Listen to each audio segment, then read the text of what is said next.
Olá, nós estamos falando aqui sobre psicologia e tecnologia, o que é isso? E a nossa proposta é falarmos um pouquinho sobre a interface entre essas novas tecnologias. Primeiro eu vou fazer um breve histórico aqui dessa interface.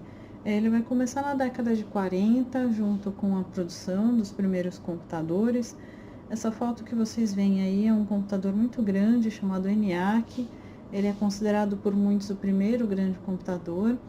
E essas pessoas que estão aí são as programadoras, né, dessa máquina. Elas estão tirando e colocando os cabos para reiniciar. Então, a história da psicologia e das novas tecnologias, ela acompanha a história da informática, a história da tecnologia. E esse primeiro computador, ele foi pensado como se ele fosse uma máquina que ele fosse reproduzir o funcionamento humano. Então, tinha um interesse muito grande em como a gente poderia reproduzir o funcionamento do cérebro, e para isso era necessário que tanto engenheiros quanto psicólogos trabalhassem junto. Avançando um pouquinho na década de 70, a gente tem o aparecimento do computador pessoal. Essas duas figuras aí, se vocês ainda não reconheceram, uma é o Steve Jobs, da Apple, e o outro é o Bill Gates, da Microsoft. E eles trazem uma nova máquina aí para o cenário, que é o computador pessoal.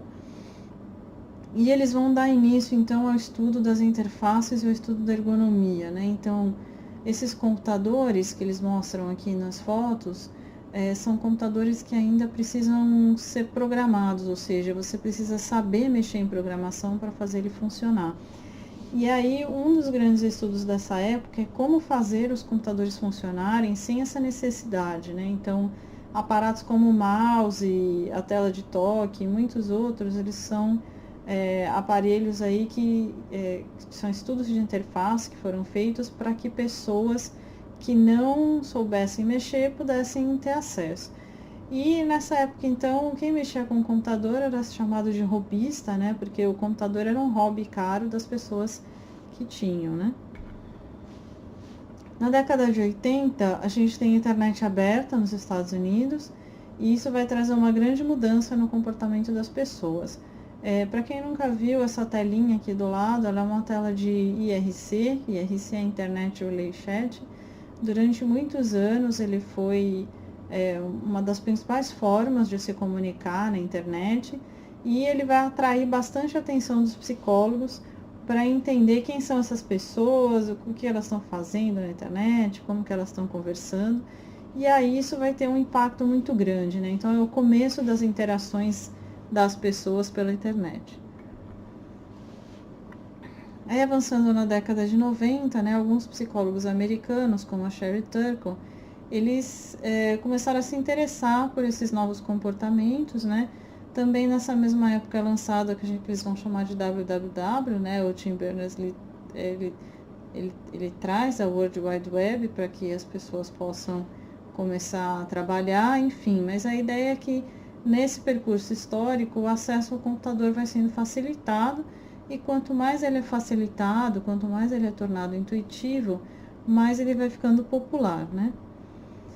Aí na década de 90, a psicóloga Kimberly Young, ela vai estudar o que a gente chamava dos viciados em internet, e ela fez uma pesquisa sobre o uso abusivo, né? Hoje a gente fala dependência de internet ou uso patológico de internet.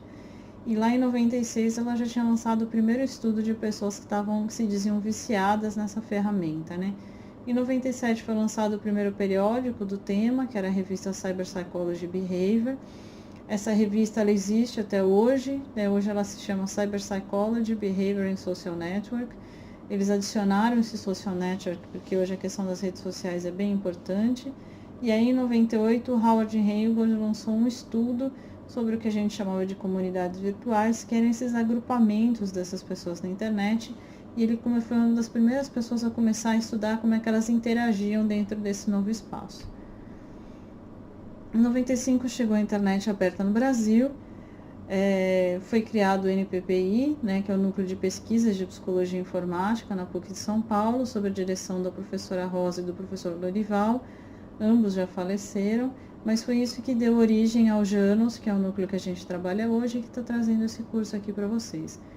No Rio de Janeiro, a professora Ana Maria Nicolassi da Costa, ela fez na PUC-Rio o primeiro estudo sobre o tema e ela criou uma linha de pesquisa na pós-graduação só para trabalhar com os temas de novas tecnologias. Em 98, ela criou um tema que se chama Na Malha da Rede, né, que é um livro, e é um livro bem importante, a gente considera o primeiro livro sobre psicologia informática. O Conselho Federal de Psicologia, ele começou a ficar bastante interessado com essas novas áreas que estavam aparecendo e eles resolveram fazer congressos. A proposta dos congressos era juntar os pesquisadores e entender ali o que estava sendo feito, né? Então, em 98, eles fizeram o primeiro Psicoinfo, que era um congresso onde estavam reunidos os pesquisadores, né, que estavam ali trabalhando. Depois eles fizeram outro em 2003 e outro em 2006. O congresso de 2006 já foram chamados profissionais de áreas que faziam interface ali com as novas tecnologias. E tanto no congresso de 98 quanto no congresso de 2006 foram publicados livros que foram os primeiros livros a debater a área, né? Em 2005, então, a gente assistiu uma proliferação dos sites de atendimento. Ainda tinha uma resistência por boa parte dos profissionais de psicologia, porque mesmo hoje existe uma polêmica muito grande com relação ao atendimento online. Eu não vou me estender nesse tema, pois vocês vão ter aulas específicas para isso. A gente vai ver a evolução da robótica, né, e da inteligência artificial, e também começam a aparecer os videogames com ferramentas de atendimento. De 2010 em diante, a gente tem uma quebra nesse paradigma, né? Então, antes eu tinha um paradigma que eram grandes computadores conectados por cabos à parede, né? E o sujeito senta na frente do computador para entrar na internet, para entrar nessa realidade, e como se o PC fosse um portal para um outro mundo, né?